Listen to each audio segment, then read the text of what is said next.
విషయం నిజం కదా. తప్పకుండా అవన్నీ కూడా ప్రభుత్వం ఇవ్వాలని ఆలోచనతో ఇయ్యదని కూడా అప్లికేషన్ తీసుకుంటాము, 6 నెలల తర్వాత తీసుకుంటాం. కానీ పద్ధతి ప్రకారం ఇప్పటికే మహిళలకు ఉచితంగా బస్సు సౌకర్యం మన ఇంట్లో ఎక్కిపోతున్నారని ప్రభుత్వం వచ్చిన 45 గంటలు అమలు చేసినాం. అది నా శాఖ అని. ఆర్టీసీ మొత్తం ఆర్టీసీ బస్సులు వచ్చినాయి. మొన్న ఒకటి వచ్చింది, నిన్న మళ్ళీ 2 వచ్చినాయి ఉస్మానాబాద్. మళ్ళీ ఇంకా బస్సులు వస్తాయి. ఈ నుంచి ప్రతి ఊరు కూడా మేము ఫ్రీ చేసినాం కానీ బస్సులు తక్కువ చేసలేము, కొత్త బస్సులు తెస్తున్నాం. ప్లస్ ప్రతి ఊరికి పోయేదాన్ని కూడా బస్సులు చేపిస్తాం, కచ్చాడు మంచిగా చేపిస్తాం.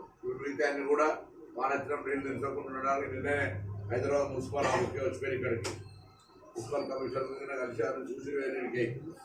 దీని ప్రకారంగా ఆలోచనది పనిచేయాలనేటువంటి మాట పొద్దున్నే లేచి కష్టపడి తిరుగుతాం. పొద్దున్నే ఎక్కడ హుస్నాబాద్ ఉన్నా, హైదరాబాద్ ఉన్నా, ఏడున్నా పని మీదనే పొద్దున్న వేస్తున్నా. వేరే వ్యాపారం ముందు కూడా చెప్పిన హుస్నాబాద్ సంబంధించి ఇప్పుడు కూడా ప్రజలు మర్చిపోకుండా ఉండేంత స్థాయిలో అభివృద్ధి చేయాలని నేను ఆ పని చేస్తా.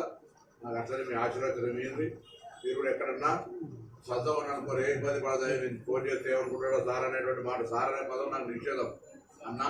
లేకపోతే మైసాబ్ అక్కడ పెద్దలు సోదరు తమ్ముడు అన్న నాకు అభ్యంతరం వచ్చింది సార్.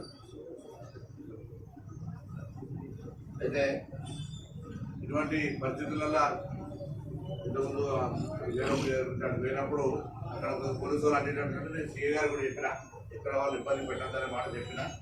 ఏమో చెప్పిన అదే చెప్పిన, అట్లా ఏముండదు అని చెప్పిన. మీరు కూడా చట్టంలో law and order public accident కాకుండా